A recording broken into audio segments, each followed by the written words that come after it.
Hey everyone, welcome back to another Monday makeup lesson. Today I'm on chapter 9 of my book, and chapter 9 is all about my favorite makeup brushes and the essential brushes for different people. And I talk about the different uses that they have as well, but I want to share with you guys some different ones today. So some that feature in the book and some that don't, but they're all by Blank Canvas Cosmetics because I'm their brand ambassador. But every day I get asked, do I own Blank Canvas Cosmetics? And I don't. I wish I did because it is such an awesome company. They also sponsored my book and that just means the world to me. So you guys can actually get my book on their website along with all the brushes that I'm talking about today, and definitely check out the information box because I am doing a giveaway, but I'll talk about that at the end of the video as well. So I want to start off with foundation brushes. I think this is a really important step to make sure you're choosing the right type of brush to go with your skin type and the product that you're using. And I think I've talked about this a little bit before, but just to kind of recap, the F20 would be the best seller that we have. It can be used in so many different ways, from applying concealer in your foundation, your powder, highlighting, contouring, blush. It's sort of a multi-use brush. It's absolutely fantastic for applying liquid foundation if you want sheer coverage or full coverage. It just depends on how you use it. But the basic tip is just to make sure that you're only coating those white tips at the top. Apply the foundation on the thin layer on the back of your hand, dip it in, and then start to stipple it over the skin. And that stippling motion will give you kind of dots all over your skin that will create this really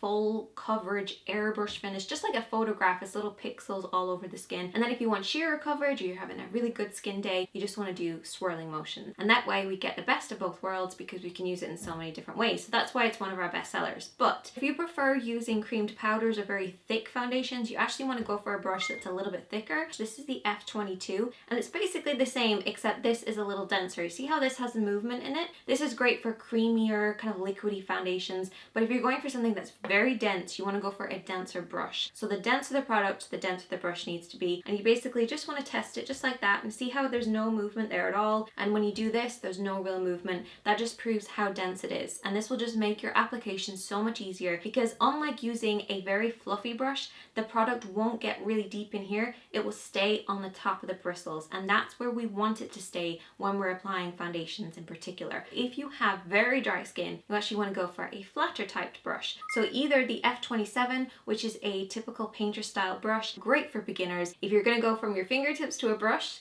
start off with this. Now for anyone with mature skin who has like fine lines, wrinkles, try this one, which is very similar, but it's got a little bit more shape to it. I find just around the eye area and across the forehead where we have those fine lines, this is great for really pushing the product in there and then gliding over the top without disturbing the skin too much or pulling at it or anything like that. It's a very easy brush to use as well. And one more thing that I want to mention is if you go for a smaller brush, you're going to get concentrated, fuller coverage. If you go for a bigger brush, you're going to get sheerer, lighter coverage. And that is a perfect example of these two. Is the F22, which I talked about already. It's a very dense brush. You're going to get full coverage with this. And then you also have the F24. This is slightly bigger in size, as you guys can see, and this will apply your foundation perfectly, exactly the same way as this does, but it'll just be a lot sheerer. So I would recommend this for the BB cream, CC cream, tinted moisturized wearers who just want to whack on a little bit of something all over their skin. And even though it's a little bit bigger than the foundation brushes, it's a lot smaller than most powder brushes, so you will get more concentrated powder, but sheerer foundation. But the main one that I would use for setting my makeup would be the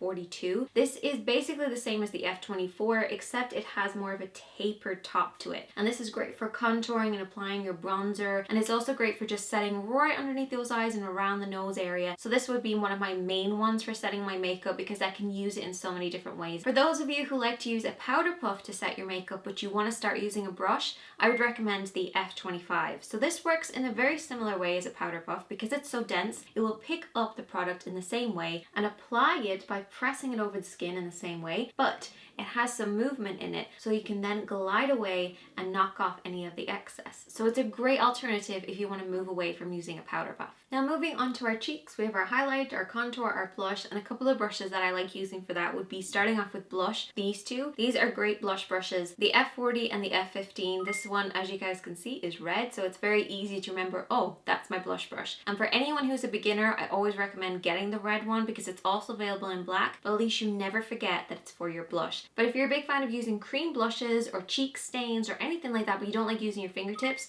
I would recommend the F40. Because the F40 is synthetic, it can be used with creams, liquids, and powders. You can apply your concealer, set your makeup with it, apply your liquid highlighter, apply your cream blushes, your cheek stains, your contour. Everything works with this brush. That's why it's one of my absolute most essential brushes. Out of all of the ones we have, I love this one the most. And another unusual one that I like using for my contour, my highlighter, my blush would be a fan brush. A lot of people overlook this and they just think, oh, it's cute, I have a fan brush and it's adorable and it sits there. But it actually has so many different uses. You can contour it, you can also apply your blush, you can apply your highlighter, you can knock off any excess powder, you can get rid of any fallout. And people always look at me like I'm crazy when I talk about fan brushes, but I'm like, no, it is awesome. It's great for anyone who wants to apply a full face but keep it very toned down and very sheer, because there's no way that you can overdo your contour, your highlight, or your blush because you're using this. Now, for anyone who likes to wear full makeup and it doesn't matter if it's day or night, these two are the brushes for you. I love them so much. They're the coolest brushes to own. Every time I take them out of my makeup bag, people are like, what is that? I'm like, yeah,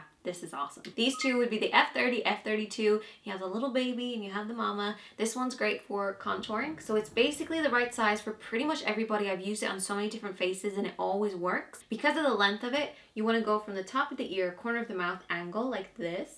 And you just want to push it in there, and it's always the right size. And then you just want to buff it upwards and across the face. And then for highlighting, I go for the little baby sister one, and you can just apply your highlighter here or down the center of your nose. You can also use it for contouring the nose, along the top of the cheekbones, underneath the brows, absolutely everywhere. It's just like cute little dense little brush that you can use for so many different things. And I actually prefer using powders with these rather than creams, but I have seen people use creams with it. I just prefer powder. Moving on to the eyebrows, I have a couple of different brushes that I talk about in the book because we actually have a few different ones on the website, but one of the ones I've been using the most often, and it's a great multitasker brush, would be the E44. I've been using this pretty much every day on my brows recently. So this is great for getting those really sharp angles because it's just a straight brush, like all the way across, a straight synthetic brush. You can use it for creams, gels, liquids, powders, everything. For tight lining, for getting right underneath your lashes, for applying your liquid liner, doing the little wing, for pushing eyeshadow right on the lash line. It works in so many different ways, as well as on your lips. So it's not just an eye thing and your brow thing, it's also being used on the lips. So you can apply your concealer with it, or actually sometimes even apply my lipstick using this brush. So I have a couple of different ones, obviously. And speaking of multitaskers, so this is great for just applying your liquid liner. Because it's a bent shape, you literally line it up with the edge of your eye, just like this, towards your brow, and just pull it downwards and you have the perfect wing. And it's also great for getting along the lash line and getting right to that inner corner. But if you're a makeup artist and you find that applying lipstick on people is a little bit tricky with the flatter brushes, this is great. That angle is just amazing for getting right to those inner corners when you're working on someone else. And I also use it in so many different ways. I could apply my inner corner highlight underneath my brows. It's sort of just one of those multitasker brushes that I use in so many different ways. Because it's synthetic, I can use it with creams, gels, powders, whatever I want. And I love that bent shape because you can use it in different angles as well. And the very last brush that I want to talk about is for the eyes. And this is the absolute essential brush. It's the only one that I would say travel with. It's the one that I would recommend to beginners.